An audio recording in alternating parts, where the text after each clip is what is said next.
मेरी बेटी ने मुझे अपने घर पर अपने मदद के लिए बुलाया था। जैसे ही मैं उसके घर पहुंची, दामाद ने मेरी स्वागत सत्कार शुरू कर दिया। एक बार तो आधी रात को दामाद अचानक मेरे कमरे में आया। मेरे बगल में आकर उसने मेरी चादर के ऊपर से हाथ फेरते हुए कहा, सासू माँ, आपकी बेटी अब बहुत थकी हुई है, अब वह पुरानी लगने लगी है, अब आप ही मुझे खुश रख सकेंगी। दामाद ने मुझे सांस लेने का भी समय नहीं दिया। वह रात से लेकर सुबह के 3 बजे तक लगातार। नमस्ते दोस्तों, आज की इस कहानी में आपका स्वागत है। मेरा नाम राधिका है और आज मैं आपको अपना और अपनी बेटी की कहानी सुनाने जा रही हूँ, तो दिल को थाम कर सुनिएगा। मेरी बेटी को उसके ऑफिस के काम से घर के कामों के लिए समय नहीं मिल रहा था। एक दिन उसका मुझे फोन आया और उसने कहा, माँ, मुझे घर के कामों में आपकी बहुत जरूरत है, कुछ दिन मेरे पास आओगी क्या? बेटी की चिंता में मैं तुरंत उसके घर चली गई। मुझे देखते ही बेटी से ज्यादा दामाद खुश हो गए। वे मेरी इतनी सेवा सत्कार क्यों कर रहे थे, ये मुझे समझ नहीं आ रहा था। लेकिन दामाद अचानक से बदल गए थे। मुझे देखते ही मेरी बेटी ने मुझे गले लगाया, उसके पीछे दामाद ने भी मुझे गले लगाया। इससे पहले उन्होंने कभी मुझे इस तरह से गले नहीं लगाया था। अचानक उनमें इतना बदलाव कैसे आ गया, ये मेरी समझ में नहीं आया। जब दामाद ने मुझे गले लगाया तो मुझे बहुत शर्म महसूस हुई। मेरी बेटी सरिता ने अपने पति के इस व्यवहार पर ध्यान भी नहीं दिया। जैसे ही मैं बेटी के घर पहुंची, उसने मुझसे कहा कि वह मेरे हाथों से बनी उसकी पसंदीदा सब्जी खाना चाहती है। आते ही मैं फ्रेश होकर बेटी के किचन में चली गई। उस रात दामाद और बेटी दोनों बड़े चाव से खाना खा रहे थे। खाना खत्म होते ही सरिता बोली, माँ, आज आपके हाथ का खाना खाकर बहुत अच्छा लगा। उसके कहने पर दामाद ने भी हामी भरते हुए कहा, मुझे तो ऐसा लग रहा है जैसे बहुत दिनों बाद पेट भरकर खाया हो। दामाद ने मेरी तारीफ किया तो सरिता ने अपने पति को गुस्से से देखना शुरू कर दिया। वह बोली, सुमित, मेरी माँ के सामने मेरी बुराई मत करो। तुम ऐसा बोल रहे हो जैसे मैं रोज खाना बनाती ही नहीं हूँ। क्या तुम रोज बाहर मेस में खाते हो? उन दोनों के बीच तू मैं शुरू हो गई। तब मैंने दोनों को शांत करते हुए कहा, सरिता, छोटी छोटी बातों को बड़ा मत बनाओ। दामाद तो बस मजाक में तुम्हारे सामने मेरी तारीफ कर रहे होंगे, वैसे भी रोज तो मैं यहाँ नहीं रहती, तुम ही अपने पति का ख्याल रखती हो, शायद वे सिर्फ हंसी मजाक कर रहे हो। मैंने अपनी बेटी से यह कहा क्योंकि मैं दामाद को कुछ कह नहीं सकती थी। खाना खत्म होते ही सरिता हाथ धोकर अपने कमरे में चली गई। मैं डाइनिंग हॉल साफ करने लगी। मेरी मदद के लिए दामाद थे। वे बोले, सरिता को तो कोई परवाह ही नहीं है। माँ, इतने दिनों बाद आप घर आई, फिर भी वह पहले ही दिन से आपके ऊपर सारा काम छोड़कर मोबाइल लेकर कमरे में चली गई। यही तो रोज का हाल है। दामाद की बात से सहमत होकर मैंने डाइनिंग टेबल से बर्तन उठाए। तभी दामाद भी मेरी मदद के लिए किचन में आ गए। किचन से जाते वक्त दामाद ने अचानक मेरे हाथ पकड़ लिए। फिर दामाद जी बोले, सासू माँ, सच में आपके हाथों में जादू है। आपके हाथ का खाना खाकर मन बहुत प्रसन्न हो गया। आगे भी मुझे आपके इस तरह के अलग अलग रूप देखने को मिलेंगे। मेरा ना कोई साला है और ना कोई साली। मेरे ससुराल में तो आप ही एक है। अब चाहे साला, साली और बहनों की हंसी मजाक हो या सासू माँ की देखभाल, ये सभी रिश्ते आपको ही निभाने हैं। अब मैं आपको यहाँ से जल्दी जाने नहीं दूंगा। मुझे दामाद का प्यार समझ में आया, लेकिन इसके पीछे उनका क्या मकसद था, इस पर मैंने ज्यादा गहराई से सोचा नहीं था। इसी तरह कुछ दिन और बीत गए। मुझे बेटी के घर आए कुछ ही दिन हुए थे, तभी मैंने महसूस किया कि उन दोनों पति पत्नी के बीच कुछ ठीक नहीं था। लगातार 3 दिन से मुझे रात को उनकी बड़बड़ाहट और दामाद की आवाज उनके कमरे से सुनाई दे रही थी। वह बात प्रेम की तो बिल्कुल नहीं थी। उन दोनों के बीच कुछ गड़बड़ थी, ये मुझे साफ महसूस हो रहा था, क्योंकि जब से मैं वहां आई थी मैंने उन्हें कभी साथ में हंसते खेलते नहीं देखा था। एक दिन शाम को सरिता ऑफिस से जल्दी घर आ गई। उसे घर पर देख मैं 2 कप कॉफी लेकर उसके कमरे में चली गई। मुझे उससे थोड़ी बात करनी थी। कॉफी का बहाना लेकर मैं उसके कमरे में गई। मैंने उसके हाथ में कॉफी का कप दिया, लेकिन वह मुझसे बात करने के बजाय मोबाइल में व्यस्त थी। तब मैंने उसका मोबाइल खींचते हुए बोली, सरिता, क्या मुझे यहाँ बुलाने का मकसद यही है कि मैं तुझे मोबाइल खेलते हुए देखूं? मैं आई हूँ और तू मुझसे 2 मिनट भी बैठकर बात नहीं कर रही। अरे 2 शब्द माँ से तो बोल, और अगर तुझे बात नहीं करनी तो मुझे तुझसे बात करनी है। जैसे ही मैंने उसका मोबाइल छीन लिया, उसका ध्यान मेरी ओर हो गया। वह बोली, बोलो माँ, तुम्हें मुझसे क्या इतना जरूरी बात करनी है? तब मैंने उससे कहा, सरिता, तू खुद को इतनी कूल दिखाती है, क्या सच में तू वैसी ही है? क्या सच में तुम्हारे घर का माहौल इतना कूल है? मेरी बातों पर सरिता के चेहरे पर एक सवालिया निशान उभर आया। वह बोली, माँ, तुम क्या बोल रही हो? मुझे तो कुछ समझ में नहीं आ रहा। जो बोलना है सीधे बोलो। अब तुम टीचर नहीं हो और ना मैं तुम्हारी स्टूडेंट, जो तुम मुझसे इतने सख्ती से बात कर रही हो। सरिता के कंधे पर हाथ रखकर मैंने उससे कहा, अरे पिछले 3 दिनों से रात को मुझे तुम्हारे कमरे से तुम दोनों की बड़बड़ाहट सुनाई दे रही है। क्या तुम दोनों के बीच सब कुछ ठीक है? अभी तुम्हें बच्चा भी होना है। अभी से ही तुम्हारे बीच अनबन शुरू हो गई है। अभी तो तुम्हें साथ में पूरा जीवन बिताना है। ये सही तरीका नहीं है। मेरी बातों का जवाब देते हुए सरिता बोली, माँ, मुझसे कहने के बजाय समीर से कहो, क्योंकि हमेशा वही झगड़ा शुरू करता है। उस दिन भी देखा ना कैसे वह खाने की टेबल पर मुझे कुछ भी बोल रहा था। फिर वह बोली, माँ, अब तुम ही बताओ, मैं ऑफिस में भी थक जाती हूँ, ऊपर से घंटों ट्रैफिक में फंसकर घर आना पड़ता है। अब 3 दिन से तुम घर आई हो तो मुझे थोड़ी राहत मिली है, नहीं तो रोटियां बेलते वक्त भी मेरी आंख लग जाती थी। अब इतनी थकान के बाद भी मैं समीर को कैसे समय दूं? समीर तो कुछ समझने को तैयार ही नहीं है। और वैसे भी तुम्हें यहाँ बुलाने का आइडिया उसी का था। वह कह रहा था कि सासू माँ के आने से तुम्हें भी थोड़ा आराम मिलेगा। तुम यहाँ आई हो तो उसकी खाने की शिकायतें भी थोड़ी कम हो गई हैं। नहीं तो हर बात में ये ऐसा और वो वैसा ही चलता रहता था। तुम्हें बुलाने से पहले वह कह रहा था कि जब मेरी सासू माँ आएंगी तो मैं उनसे सारी ख्वाहिशें पूरी करवाऊंगा। अब तुम्हारे दामाद को तुमसे क्या ख्वाहिशें पूरी करवानी है, ये तुम ही देख लो। उसकी शिकायतों से तो मुझे थोड़ी राहत मिल गई है। सरिता की बातें सुनकर मुझे लगा कि सच में उसे काम से समय नहीं मिल पाता होगा, इसलिए समीर को खाने पीने की परेशानी हो रही होगी और शायद इसलिए उन्होंने मुझे कुछ दिनों के लिए बुला लिया होगा। लेकिन दामाद को मुझसे और भी ख्वाहिशें पूरी करवानी थी, इसका मुझे कोई अंदाजा नहीं था। सरिता की बातें सुनकर मुझे लगा कि उनके बीच सामान्य झगड़े हैं जो वे खुद सुलझा लेंगे, इसलिए आगे मैंने सरिता को और नहीं समझाया। जैसे ही मैं उसके कमरे से बाहर निकली, मुझे दामाद की गाड़ी का आवाज सुनाई दिया। उस दिन समीर भी जल्दी घर आ गए थे। उन्हें घर में देखकर मैंने कहा, आज आप जल्दी आ गए, चलो अच्छा हुआ, आज तुम दोनों बाहर जाकर डिनर कर लो, घर में संभाल लूंगी। उन्हें थोड़ा बाहर घूमने फिरने का मौका मिलेगा, इसलिए मैंने उन्हें डिनर के लिए बाहर जाने को कहा। लेकिन दामाद ने कहा, सासू माँ, होटल जाने की जरूरत नहीं है, आज मेरे बॉस का 50वां जन्मदिन है। बॉस ने जन्मदिन के मौके पर एक 5 स्टार होटल में पार्टी रखी है और हमें खास तौर पर उस पार्टी में बुलाया गया है। समीर की बात सुनकर मैंने कहा, अरे वाह, तो फिर तुम दोनों जल्दी से अच्छे से तैयार हो जाओ और साथ में पार्टी में जाओ। तब दामाद जी बोले, सासू माँ, हम दोनों अकेले नहीं जाएंगे, बॉस ने पूरे परिवार को बुलाया है और आप भी हमारे परिवार हैं, इसलिए आप भी हमारे साथ चलो। तब सरिता भी मुझसे जिद करने लगी। उसने कहा, माँ, घर पर तुम अकेले बैठी क्या करोगी, तुम भी हमारे साथ चलो, तुम्हें भी अच्छा लगेगा। एक तो जब से तुम यहाँ आई हो, मैं तुम्हें कहीं बाहर घुमाने भी नहीं ले जा पाई। मैं छुट्टी लूंगी तो लूंगी, पर अभी तो तुम हमारे साथ बाहर चलो, कम से कम तुम्हारा भी मन थोड़ा हल्का हो जाएगा। उन दोनों का इतना जोर बढ़ गया कि मुझे भी उनके साथ जाने के लिए तैयार होना पड़ा। मैं हमेशा कहीं भी जाती थी तो अपने साथ 1-2 पार्टी वियर कपड़े रखती थी। इस बार भी मैंने पिंक रंग की नेट वाली साड़ी साथ रखी थी। मैंने वही साड़ी पहनकर अच्छे से तैयार होकर कमरे से बाहर आई। जैसे ही मैं बाहर आई, दामाद मुझे लगातार देखने लगे। वो मुझे ऊपर से नीचे तक नजर फेरने लगे। उन्होंने कहा, आज आपको सासू माँ कहने में मुझे शर्म आ रही है, क्योंकि आप किसी भी तरह से उम्रदराज नहीं लग रही हैं। आज तो आप किसी हीरोइन से कम नहीं लग रही हैं। दामाद की बातों पर मुस्कुराते हुए मैं बाहर गाड़ी के पास चली गई। कुछ देर बाद घर को लॉक करके बेटी और दामाद भी बाहर आ गए। दामाद मेरी तारीफ कर रहे थे, लेकिन सरिता का ध्यान उस पर नहीं था। लेकिन जैसे ही पार्टी में गए और दामाद के बॉस हमारे पास आए, उन्होंने मुझे देखकर समीर से कहा, समीर, तुम्हारी साली तो बहुत ही सुंदर है। इस पर समीर कुछ बोलते उससे पहले ही सरिता बोली, बॉस, ये समीर की साली नहीं है, ये तो माँ है, ये समीर की सास है। हमारे रिश्ते को सुनकर बॉस चौंक गए। उन्होंने कहा, आपकी खूबसूरती और जवानी को देखकर ऐसा बिल्कुल नहीं लगा कि आप सासू माँ हो सकती हैं। बॉस ने अपनी गलती स्वीकारते हुए मुझसे माफी मांगी और वहां से चले गए। बॉस के जाते ही दामाद मेरी तारीफ करने लगे। उन्होंने कहा, सच में सासू माँ, आज तो आप सरिता से भी ज्यादा खूबसूरत लग रही हैं। सच में पत्नी तो ऐसी होनी चाहिए। ऐसा कहकर दामाद ने मेरे हाथ पर ताली मारी और हंसने लगे। लेकिन उनकी इस मजाक पर सरिता गुस्से से मेरी ओर देखने लगी। अब मुझे धीरे धीरे दामाद की नजरों का एहसास होने लगा था। कुछ देर बाद हम घर जाने के लिए निकल पड़े। घर पहुंचते ही सरिता और मैं एक साथ गाड़ी से उतरे। गाड़ी से उतरते ही सरिता ने मुझसे कहा, माँ, आज के बाद तुम्हें इतना सजने संवरने की कोई जरूरत नहीं है, थोड़ा अपनी उम्र के हिसाब से रहना सीखो। गुस्से में तीखे शब्द बोलते हुए सरिता पैर पटकती हुई घर के अंदर चली गई। मुझे उसका गुस्सा कुछ समझ नहीं आया।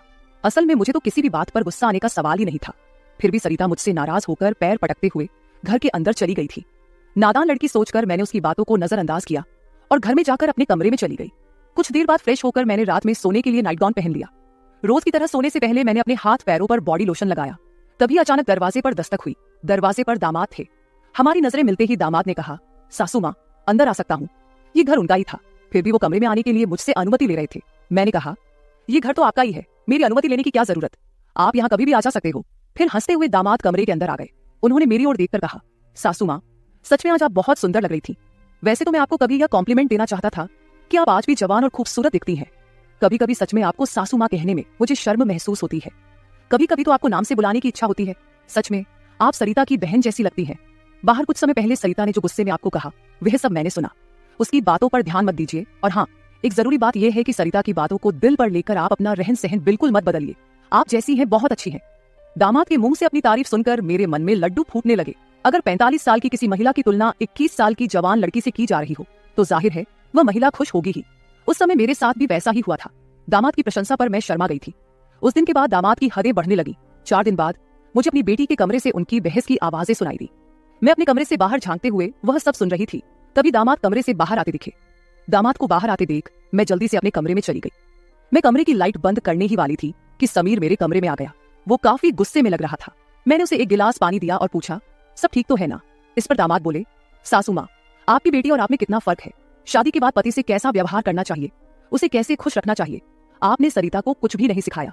जब भी मैं उसके पास जाता हूँ वह मुझसे एक ही बात कहती है कि मैं बहुत थक गई हूँ। आपकी बेटी अब पूरी तरह बूढ़ी दिखने लगी है। उसके सामने आप जवान लगती हैं। कहाँ आपकी जवानी और कहाँ सरिता की समय से पहले आई बुढ़ापा। मैंने शांत रहकर समीर की सारी बातें चुपचाप सुनी। उनकी बातें खत्म होते ही मैंने उसे समझाते कहा, दामाद जी, आप गुस्सा मत कीजिए। सरिता अपने ऑफिस के काम में पूरी तरह थक जाती है, इसलिए वह थोड़ी परेशान हो गई है। कुछ दिन आप दोनों बाहर घूमने चले जाइए, सब कुछ ठीक हो जाएगा। काम की भाग दौड़ में खुद के लिए भी समय निकालना जरूरी है। इस पर दामाद बोले, मैं तो सब कुछ करने के लिए तैयार हूँ, लेकिन आपकी बेटी को ऑफिस से छुट्टी लेने की इच्छा होगी, तभी मैं भी उसके साथ कहीं जा सकूंगा। मैंने फिर से दामाद को समझाया और उनके हाथ में पानी का गिलास दिया। दामाद से बात करते हुए अनजाने में मेरा हाथ उनके पैर पर रख दिया गया। अचानक दामाद ने अपने पैर पर रखा मेरा हाथ अपने हाथ से पकड़ा और मेरे हाथ से गिलास को एक ओर रखते हुए दूसरे हाथ से मेरे चेहरे से बाल हटाकर बोले, सासू माँ, आप सच में बहुत सुंदर हैं। आपको देखकर तो सरिता को देखने की इच्छा ही नहीं होती। कहाँ आपके चेहरे का तेज और कहाँ सरिता की झुर्रियां। दामाद मेरे सामने मेरी बेटी की बुराई कर रहे थे। मैंने उन्हें कहा, आप मेरी सुंदरता की तारीफ कर रहे हैं, इसके लिए धन्यवाद, लेकिन जिस लड़की के बारे में आप बुरा भला कह रहे हैं वह मेरी बेटी है, ये मत भूलिए। दामाद बोले, सासू माँ, मैं कुछ गलत नहीं कह रहा हूँ, जो सच है वही कह रहा हूँ। अब सरिता बूढ़ी दिखने लगी है तो क्या करूं? आपके सामने वह सच में फीकी पड़ती है। आपकी सुंदरता बेहद मनमोहक है। बोलते बोलते दामाद की नजर मुझ पर टिकने लगी थी। तब मैंने उनसे कहा, अब काफी रात हो गई है, आपको जाकर सो जाना चाहिए, नहीं तो सरिता यहाँ आ गई तो वह और नाराज हो जाएगी।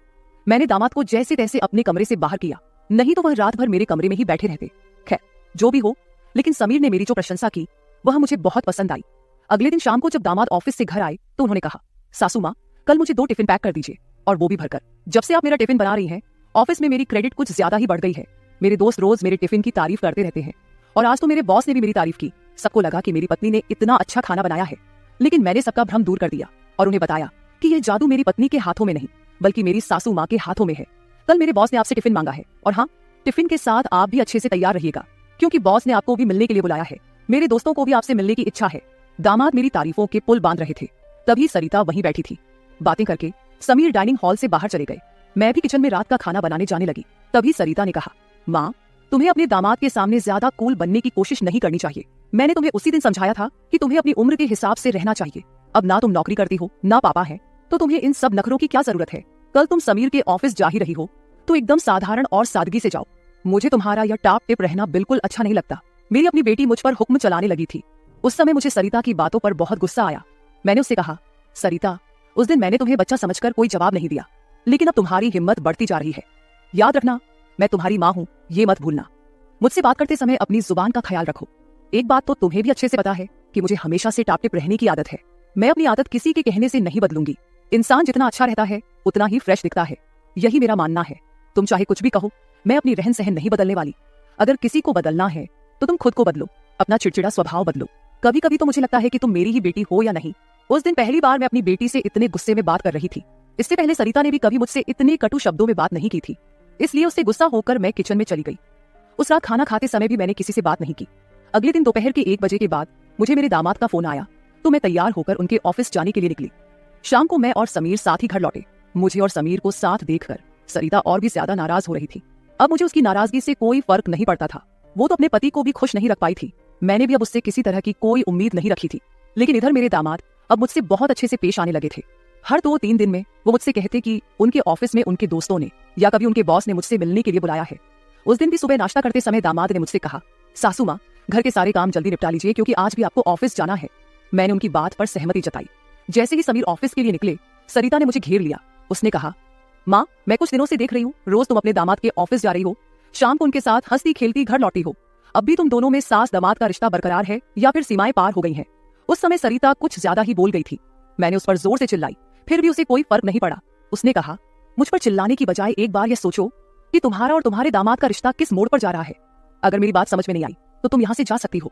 उसकी बातें सुनकर मेरी आंखों से आंसू बहने लगे। मेरे आंसुओं की परवाह किए बिना सरिता ऑफिस चली गई।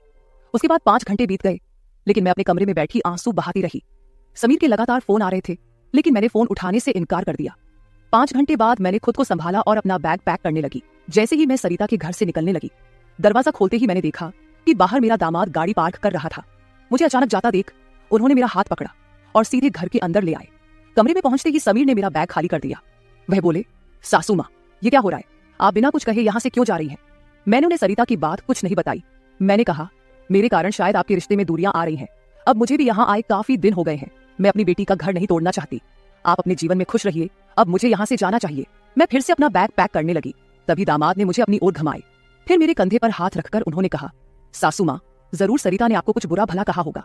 मैंने आपको पहले ही समझाया था कि उसकी बातों पर ध्यान न दे। वह मूर्ख है, उसे खुद को संभालना नहीं आता। मुझे तो लगता कि आपकी बेटी आपसे जलने लगी है। जो लोग जलते हैं वे दुआ नहीं देते, इसलिए आपको भी बेफिक्र होकर ठाठ से रहना चाहिए। समीर मुझे हंसाने की कोशिश करने लगे। मेरी आंखों में आंसू देखकर उन्होंने मेरे आंसू पोंछे और कहा, किसी की बातों से इतना हताश मत होइए, मैं आपके साथ हूँ। उनके बोलने में एक अलग ही प्यार था। उस दिन के बाद से रोज रात को जब सरिता सो जाती, समीर मेरे कमरे में आने लगे। अब उनका मेरे कमरे में आना मुझे खटकता भी नहीं था, क्योंकि हमारा रिश्ता एक अलग ही मोड़ पर जाने लगा था। अब समीर मेरे सिर्फ दामाद नहीं रहे। 4-5 दिन से समीर मेरे कमरे में आ रहे थे। कुछ दिन बाद अचानक मेरे मन में ख्याल आया कि अगर सरिता को यह सब पता चल गया तो, इसलिए मैं समीर के सामने यह सवाल रखी। मैंने कहा, समीर, तुम रोज रात को सरिता की नजरों से छुपकर मेरे कमरे में आते हो, लेकिन क्या तुम पक्का करते हो कि वह गहरी नींद में होती है? अगर तुम्हारी लापरवाही के कारण सरिता अचानक मेरे कमरे में आ गई और उसने यह सब देख लिया तो क्या होगा? इस पर समीर ने कहा, सासू माँ, कभी न कभी हमें इस स्थिति का सामना करना ही होगा। जो काम मेरी पत्नी को करना चाहिए था वह आपने किया, इसमें आपकी क्या गलती है? उसे वक्त रहते सब कुछ समझना चाहिए था। अब वक्त उसके हाथ से निकल गया है। आप ज्यादा चिंता मत कीजिए, नहीं तो आपके चेहरे पर भी झुर्रियां आने लगेंगी। आप चिंता मत करें, बस सरिता के सामने इस रिश्ते को स्वीकार करने का साहस रखिए। हम दोनों बात कर ही रहे थे कि अचानक सरिता कमरे में आ गई। मैंने उसका नाम लिया ही था कि वह वहां मौजूद हो गई थी। हम दोनों सास और दामाद एक दूसरे को देखने लगे। सरिता तो हमें साथ देखकर हमारी ओर बस देखती ही रह गई थी। उसने कहा, मुझे तुम दोनों पर पहले ही शक हो गया था। समीर, तुम्हें क्या लगा कि तुम रोज रात को मुझे चकमा देकर जाते हो और मुझे इसका बिल्कुल पता नहीं चलता? मैं तो बस मौके का इंतजार कर रही थी, क्योंकि मुझे तुम दोनों को रंगे हाथ पकड़ना था। अब तो मैंने तुम्हारी सारी बातें रिकॉर्ड कर ली है और तुम्हें इस हालत में भी देख लिया है। सरिता बोल ही रही थी कि तभी समीर का फोन बजा। उसने मेरा हाथ छोड़ दिया और कमरे से बाहर चला गया। थोड़ी देर पहले जब वह मुझे समझा रहा था तो उसने मेरा हाथ पकड़ रखा था। कुछ ही मिनटों बाद वह एक शख्स को लेकर कमरे में वापस आया। वह तीसरा शख्स और कोई नहीं बल्कि समीर का बॉस था। उसे आधी रात को घर में देखकर सरिता चौंक गई। उसने बॉस की ओर देखकर कहा, आप इस समय यहाँ कैसे? बॉस आश्चर्यचकित होकर सरिता को देख रहे थे। तब सरिता बोली, आप यहाँ क्यों आए हैं ये तो मुझे नहीं पता, पर मुझे अब एक गवाह मिल गया है। वह बॉस के सामने मेरे और मेरे दामाद के रिश्ते के बारे में बकवास करने लगी। तभी समीर के बॉस यानी रघुवीर जी सरिता की ओर देखकर बोले, सरिता, तुम यह क्या बकवास कर रही हो? तुम्हें पता है तुम अपनी माँ और अपने पति के बारे में क्या कह रही हो? अब तो सरिता और भी ज्यादा बकवास करने लगी। तभी समीर उस पर चिल्लाया। उसने कहा, मैं अभी तक सब सुन रहा था, मुझे पता था कि तुम समझदार नहीं हो, इसलिए मैंने तुम्हें कुछ नहीं बताया, लेकिन अब तुम बॉस के सामने कुछ भी बकवास करने लगी हो। शायद अब तुम्हें सच बताने का समय आ गया है। मैं समीर को शांत रहने के लिए कह रही थी, लेकिन उसने मेरी एक न सुनी। वह बोला, माँ, अब और कितने दिन आप यह सब बातें छुपा कर रखेंगी? इस तरह मन मारकर जीवन को सुखमय नहीं बनाया जा सकता। जीना है तो खुले दिल से जियो। आपको किसी से डरने की जरूरत नहीं है, क्योंकि आपने कोई अपराध नहीं किया। समीर ने सरिता से कहा, सरिता, पिछले कुछ दिनों से मैं इस कमरे में आ रहा हूँ, ये सच है, लेकिन मैं इस कमरे में क्यों आ रहा था इसका कारण वो नहीं है जो तुम सोच रही हो। इसका असली कारण कुछ और ही है। मैं यहाँ इसलिए आता था ताकि अपने बॉस को तुम्हारी माँ के कमरे में सुरक्षित छोड़ सकूं। मैं तुम्हारी माँ के साथ नहीं बल्कि मेरे बॉस होते थे। जिस दिन हम बॉस के जन्मदिन की पार्टी में गए थे, उस रात जब हम पार्टी से घर लौटे थे तो मैंने तुम्हारी माँ को उनके कमरे में रोते हुए देखा था। उसी रात बॉस ने मुझसे तुम्हारी माँ का फोन नंबर भी लिया था। उस रात बॉस बार बार तुम्हारी माँ को फोन कर रहे थे। उस रात जब मैं अचानक तुम्हारी माँ के कमरे में गया तो मैंने उनके फोन में बॉस के कई मिस्ड कॉल देखे। अगले दिन मैंने बॉस से इस बारे में पूछा, तभी मुझे सच्चाई पता चली। एक समय था जब तुम्हारी माँ और बॉस एक ही कॉलेज में पढ़ते थे। इतना ही नहीं, उन दोनों के बीच प्यार भी था, लेकिन घर वालों के दबाव के कारण वे अपना जीवन एक साथ नहीं बिता सके। पर किस्मत ने 30 साल बाद उन्हें एक बार फिर से आमने सामने खड़ा कर दिया। तुम्हारी माँ कुछ बोलने के लिए तैयार नहीं थी, लेकिन बॉस की वजह से मुझे उन दोनों के रिश्ते के बारे में पता चला। तब से मैंने जानबूझकर कभी दोस्तों का बहाना बनाया तो कभी बॉस का, ताकि तुम्हारी माँ और बॉस को एक दूसरे से मिलवा सकूं। धीरे धीरे मैंने तुम्हारी माँ के चेहरे पर खुशी देखनी शुरू की। वह भी अपना पुराना रिश्ता जीने लगी, लेकिन तुमने इसे गलत समझा और माँ पर गलत आरोप लगाए। तुम्हारे आरोपों के बाद तुम्हारी माँ ने घर से बाहर निकलना बंद कर दिया। तब से मैंने इस प्रेमी जोड़े की मुलाकात अपने घर में ही करानी शुरू कर दी। तुम्हारी माँ जानती थी कि तुम इस उम्र में उनके और बॉस के रिश्ते को स्वीकार नहीं करोगी, इसलिए उन्होंने कभी तुमसे खुलकर बात नहीं की। लेकिन अब मुझे लगता है कि उन्हें अपनी जिंदगी का फैसला खुद करने देना चाहिए। सरिता बोली, समीर, तुम मेरी माँ को उनके प्रेम से मिलने के लिए इतना प्रयास कर रहे थे, तुम दामाद होकर भी कोई आपत्ति नहीं कर रहे थे और मेरी माँ को एक बार फिर से जीने का मौका दे रहे थे। मैं आगे बढ़ी और सरिता से आंसू भरी आंखों के साथ बोली, मुझे माफ कर दे बेटी, मुझे इस उम्र में यह सब नहीं करना चाहिए था। मुझे रघुवीर से फिर से नहीं मिलना चाहिए था, लेकिन तू चिंता मत कर, सुबह होते ही मैं यहाँ से चली जाऊंगी। मैं रघुवीर से कभी नहीं मिलूंगी। इस उम्र में मुझे यह बातें तुम्हारे मुंह से सुनने से पहले ही मैं यहाँ से चली जाती हूँ। मेरी आंखों में आंसू देखकर सरिता बोली, माँ, मुझे माफ कर दो, मैंने तुम्हें समझा ही नहीं, ना मैंने कभी तुम्हारे अकेलेपन को महसूस किया। अब वो समय तो बीत गया, पर अगर तुम मेरे लिए जी सकती हो तो फिर मैं तुम्हारी खुशी में क्यों नहीं शामिल हो सकती। तुम्हारे समय में दादा ने तुम्हारी शादी नहीं होने दी होगी, लेकिन अब मैं उनके नक्शे कदम पर नहीं चलूंगी। मैं तुम्हें और बॉस को आपके आगे के जीवन के लिए ढेर सारी शुभकामनाएं देती हूँ। बॉस मुझे मेरे पिता के रूप में स्वीकार है। बेटी की सहमति सुनकर मेरी आंखों में आंसू भर आए। रघुवीर भी मेरी तरह ही अपने जीवन में अकेले थे। अगले 3 दिनों के भीतर मेरी और रघुवीर की रजिस्टर्ड मैरिज मेरी बेटी और दामाद की मौजूदगी में हो गई। शायद ये पहली बार हुआ होगा कि एक बेटी ने अपनी माँ की विदाई की थी। मेरी विदाई के समय मैंने सरिता को एक सीख दी। मैंने उससे कहा, सरिता, पैसा सब कुछ नहीं होता, इसलिए हमेशा पैसे के पीछे भागना छोड़कर कभी अपने परिवार पर भी ध्यान देना चाहिए। कर्तव्यों से भागकर ना तो जीवन पूरा होता है, ना ही खुशियां मिलती हैं। अब समय आ गया है कि तुम अपनी जिम्मेदारियों पर ध्यान दो। सरिता ने मुझसे वादा किया कि आगे से वो अपने घर की जिम्मेदारियों को निभाने में पीछे नहीं हटेगी। मेरी विदाई होते ही सरिता ने पूरे 20 दिनों की छुट्टी ली। शादी के 2 साल बाद मेरी बेटी और दामाद एक बार फिर हनीमून पर गए। तो दोस्तों, शादी और प्यार की कोई उम्र नहीं होती। जहां दिल मिलते हैं वही रिश्ते भी अपने आप बन जाते हैं। बस जरूरत होती है एक दूसरे को समझने की। तो मेरे प्यारे दोस्तों, यह थी हमारी आज की छोटी सी कहानी। आपको ये कहानी कैसी लगी कमेंट करके जरूर बताएं। अगर आप ऐसी ही और भी इंटरेस्टिंग और रोमांटिक कहानियां सुनना चाहते हो तो चैनल को सब्सक्राइब जरूर कर ले और बेल आइकॉन ऑन कर ले, ताकि आपको मेरी आने वाली नई वीडियो की सूचना तुरंत मिल सके। कल मिलेंगे एक और नई कहानी के साथ। धन्यवाद।